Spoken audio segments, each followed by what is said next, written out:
What's up, you guys? Sean Ross Sapp, Fightful, here with a name you know. You're going to get to know him even more. He's a breakout star, and it's wild to say that because he's been putting on killer matches for years, but you're going to see him this Friday at Bound for Glory. Remember, it's a Friday, October 7th. He is defending the Impact X Division title against a legend of the X Division, Frankie Kazarian. We got Speedball Mike Bailey. First time I've ever interviewed you. It is. Hello, Sean. Thank you so much for having me. I'm so excited to do this. I've seen you around here and there. Obviously, I've enjoyed your work. I enjoy your camouflage. What were you drinking out of there? So It turns camo. It does. It's a Wawa mug. Mhm. Because of the green screen, a lot of course. things just flow through, which I enjoy. I think that's always a good fun thing. One of my favorite green screen bits was when I did a whole shirt reveal on my Twitch stream, and the new shirts were green. I was like, I'm gonna reveal the shirts. Yes. And then I pull out the shirt, and you can't see anything. Great bit. I did a green screen bit with my boss once where I dressed as a Ninja Turtle, and then I didn't even think through that I was going to be transparent the whole time. So there we are. It's a good bit. It is a good bit. It's a very good bit. It is a good bit. But Bound for Glory this Friday, I'm super pumped for this match because I grew up enjoying the X Division, admiring the X Division. It's what drew me to TNA Wrestling. I've seen people like Chris Bay and Kiera Hogan say stuff like this as well. Was that like a motivating factor for you? Were you looking at guys like Frankie Kazarian and saying, I want to do that one day? Absolutely. I think if you're of a certain age, which is, the age around which a lot of wrestlers start to become real successful, then when you started watching wrestling, there were very, very limited options for what you could watch.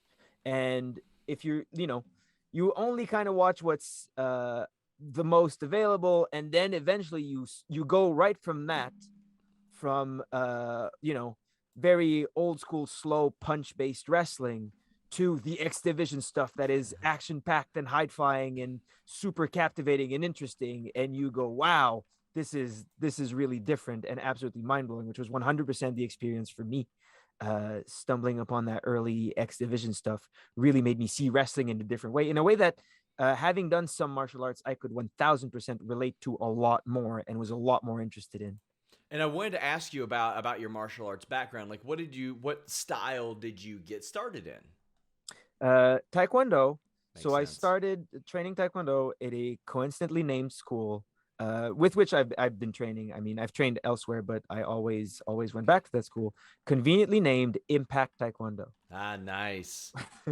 Do you remember a specific thing that like drew you to training Taekwondo or anything like that? Like, or a specific thing that maybe molded your offense? Like, people always point out the kicks and things like that. I remember seeing an Edson Barboza kick in the UFC, and I was like, I want to train that kick every day. Mm-hmm. Every day. Like, there are those motivating factors, and with stuff like what you do, there's movies, there's combat sports, there's wrestling. There are so many different places that influence can come from. So yes and no. I didn't choose Taekwondo, and I think that's an important thing for people to know. Like, a question I get a lot is, oh, what martial arts should I do? And the reason I started Taekwondo is because the school was close to my house. Yes. So it was easy for me to walk down there and do the class and come home.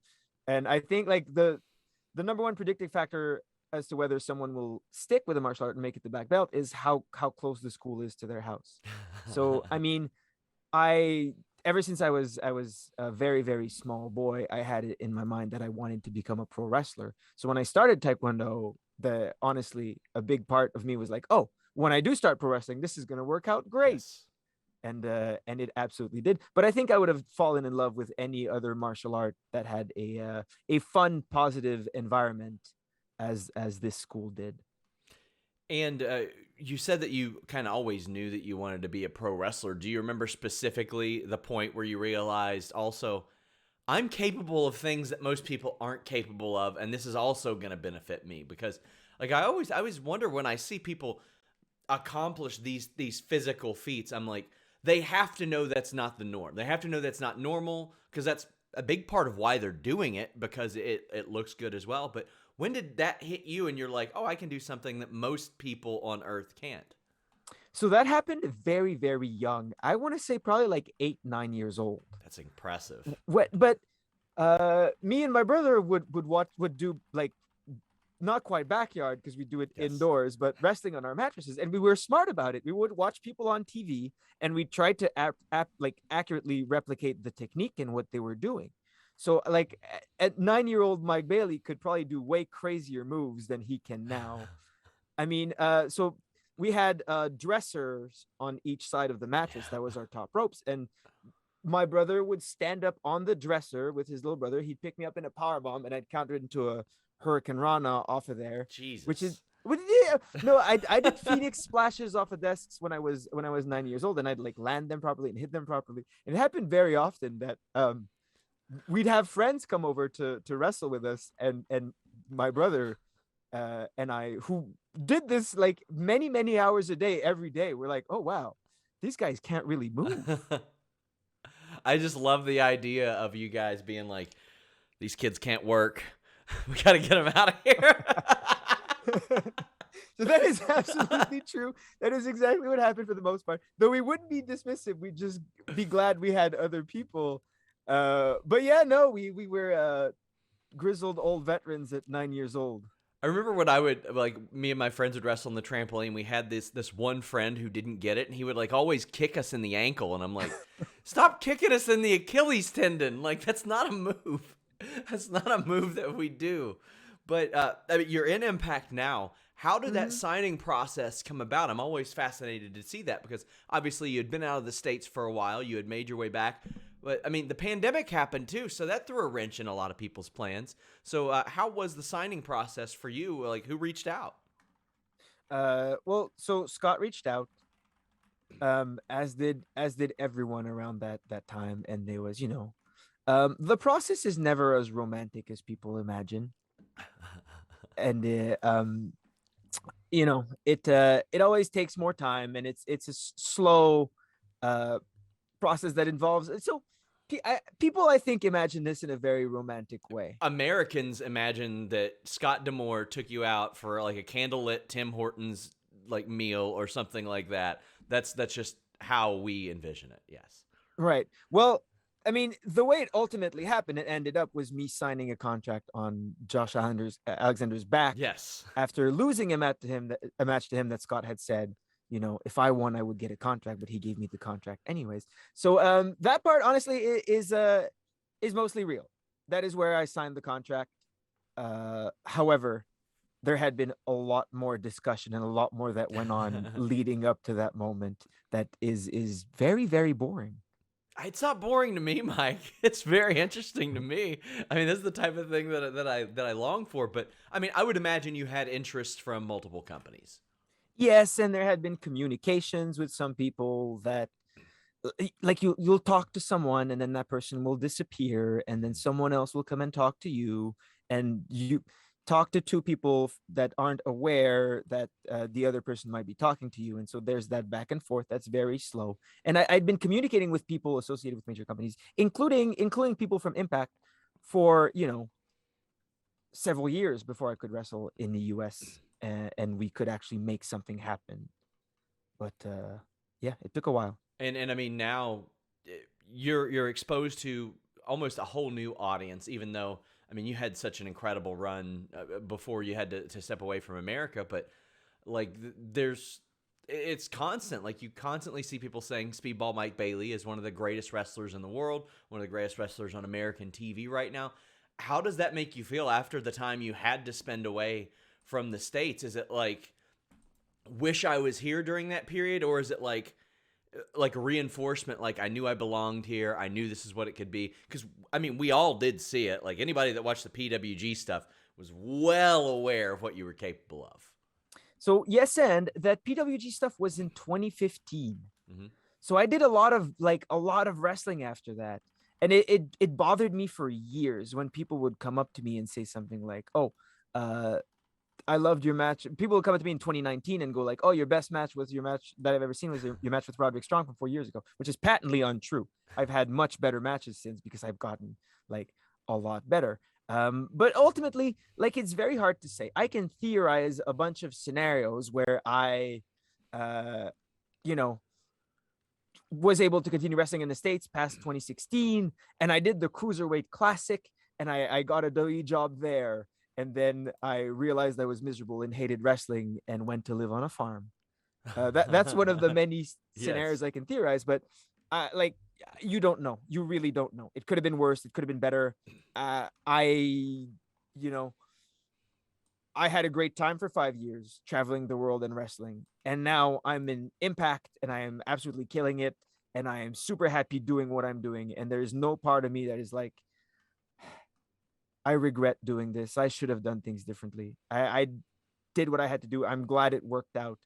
It's fun to theorize though. It's fun to think about what could have happened, but it's ultimately pointless. I want to try this exercise. I want to try to guess some of the matches that you believe are better than the Roderick Strong match, which is amazing.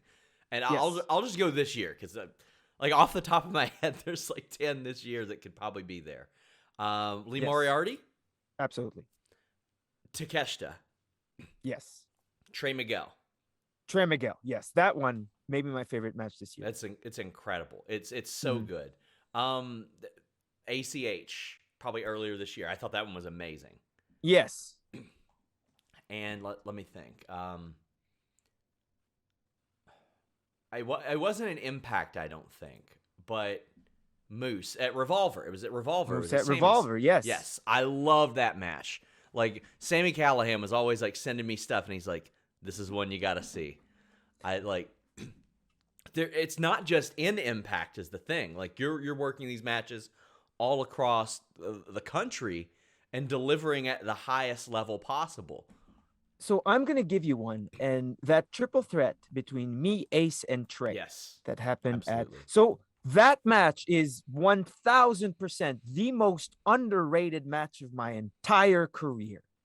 I think like when I saw that match, I was like, everything about that screamed incredible pro wrestling match and television stars. Like not just pro wrestling stars, but television stars there. It was like within the X division, but three extremely different styles within the X division while still keeping the spirit of the X division, which I found to be like just a fascinating clash and combination. Like it was because Ace is such a just like an entertainer, and then we had like the strike based stuff. Then we had Trey doing his thing. That was an amazing match. How do you even begin to put something like that together? So honestly, it isn't difficult. It never is difficult. I love that. The best matches I've had were the easiest to make always in my career. And you talk to people who I wrestled Will Ospreay a bunch of times, and he's definitely the number one guy who, it takes 5 minutes. We don't even talk and we know what the match is gonna be. Because we Yes. know what we do that's cool. And it's just like you do this one, then I do this one, then that one. Good. And it's just mathematically it's a good match. So we don't have any additions to make. When you see your offense inspire other people, Naomi's the big one. We saw her do the speedball kicks. No, sorry, they're the Naomi kicks now. Okay, there If you go. anything, she inspired me at this point. She has taken over those kicks. But I mean, how does it make you feel whenever you see somebody do that? Because I mean, that is again the most watched wrestling television show in the world, and somebody is doing kicks that are inspired by your offense. How does that make you feel? It feels great. Of It's course it awesome. does. Two layers to this. I didn't invent those kicks. Like they're Sure. a thing. They're a thing in Taekwondo. If you go on YouTube right now and put in Athens Olympic Taekwondo highlights, you will see only those kicks because at the time, at the at those kicks, little multiple scissor kicks, as well as counter spinning hook kicks, were the style at the time for Taekwondo. Taekwondo was 90% that if you watch it from that era. But Naomi did make a tweet when it happened, and she quote tweeted someone saying, "Those are Mike Bailey kicks." And she said, like, "Oh, you know what? I can watch his tapes." So I don't know the official full story. But yes, I thought the kicks were great when she did it. I think Naomi's one of the greatest pro wrestlers on earth right now. I think she's absolutely fantastic. And yes, I want everyone to do what I do. I never have an issue with it. I love that. I think it's great. Mostly because, again, um, I think the discussion of people not trying to do each other's moves, especially in independent wrestling, is very, very, very silly, Mhm. because like everyone does every moves in terms of like you'll watch a show, an independent show with 10, 12 matches or whatever, with 1,000 moves on it. Someone's gonna do something similar. If you're, you do a double underhook pile driver and want to make sure that everyone's unique, but someone else does a double underhook suplex and or powerbomb. Like it's all the same. What matters a lot more is how you make the move yours and the story you tell behind it, and how you tease the move and how you make it yours and how you get in and out of it within the match matters a lot more than the move itself. Because to a majority of people that watch wrestling, especially people who watch wrestling for the first time, which to me is the people that are the most important to impress, a guy picks up another guy and drops him on his head. Kind of all looks the same. Yeah. He I, jumped, spun, and kicked him. where I threw up my hands, one time I tweeted during Raw, I'm like, wow, this was a great suplex from this person. And a person who hadn't wrestled in decades, who used to do that, and it wasn't their finish, was like, they didn't even ask me. They didn't do anything. And I was like, you, what? It's a suplex. People do them all the time. Especially when it's a real thing, when it's a real move that happens. I don't know. Yes. I'm just glad no one in the UFC gets mad at each other for both winning their fights with rear naked chokes. Yes. Like, I think a Sulev stretch is like the coolest submission ever. It's like a rear naked knee bar. But I'm not Yeah. going to ask somebody for permission. If that presents itself, you got to do it. Like, you're not going to call somebody.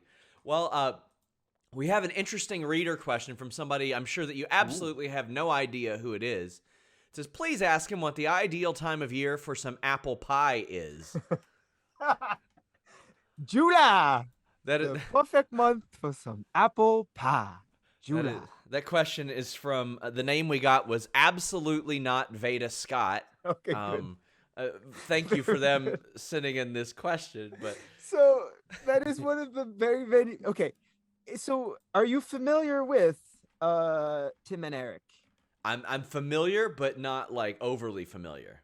Okay, so there's an offset of Tim and Eric, a different project by Tim of Tim and Eric. Mhm. And this is like a behind the scenes video that was posted to his Instagram. So it's not even on one of the shows, but we have been obsessively reciting this bit for, I don't know, 2 months now, as we do, as I think any great married couple does. Yeah, I love that. I love that, and I mean, Veda is one of the most talented commentators I think out there. Like, I'm shocked that she's not on cable TV every week. Like, I listen to her work, and it's got such an enthusiasm and such an excitement. Plus, the knowledge that comes with having been in the wrestling business for as long as she has.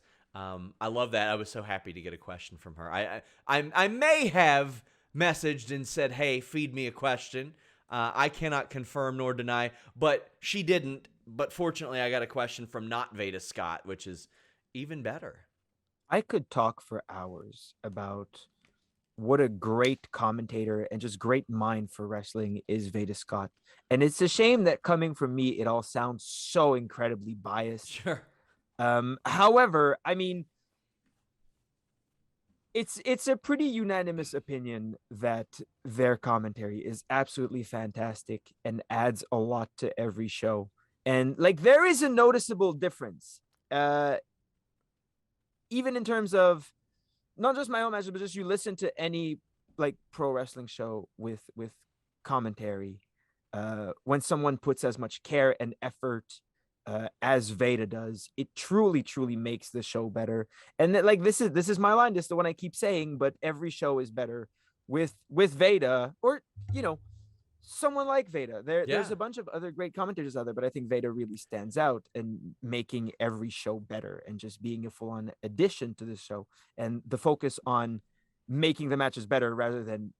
So this is what makes Veda such a great commentator, is the focus on making the matches better rather than focus on being a great commentator. Sure. The great commentator part just happens, but the making matches better is really what it's about. One of my favorite things Veda did was the social media clip where they were talking about, I'm not signed, doesn't bother me, not really, and it's that walk down the street. but absolutely a free agent in case anybody wanted to sign. Like, I loved that. That was so good, so charming. I thought that was just amazing stuff, and I hope Veda ends up getting signed. I really do, because absolutely one of the best commentators in the world right now. Just fantastic stuff. Well, if you agree with that, the way we make that happen is by tweeting and telling people, there you go. hey, you should sign this person. Hey, I do often. But as we wrap up, I want to talk about your streaming. I mean, it's such a natural, I think, for pro wrestlers to stream, to connect with their audience, because that's so much of what you do in general. So this other platform, like, what drew you to doing that? So many parts to that answer. Number one was the pandemic. Yeah. And sitting at home and missing my audience, missing all the people from pro wrestling, and wanting to reconnect with that was a big part of it. And still wanting to, do and be involved in professional wrestling. That was super important to me, streaming online, as well as, I think, a very, very wise man said that shall go unnamed for now. But there is no longer a professional wrestling business. There's a content creation business. And for a bunch of us, the content just happens to be professional wrestling. And that is definitely how I look at myself, at my brand. I mean, I think pro wrestling is absolutely fantastic. I have been doing this long enough, and I'm good enough at it that I'm in control of what I do, and I'm able to produce matches that I really, really enjoy. And I want people to see them as much as possible, because I think they're great.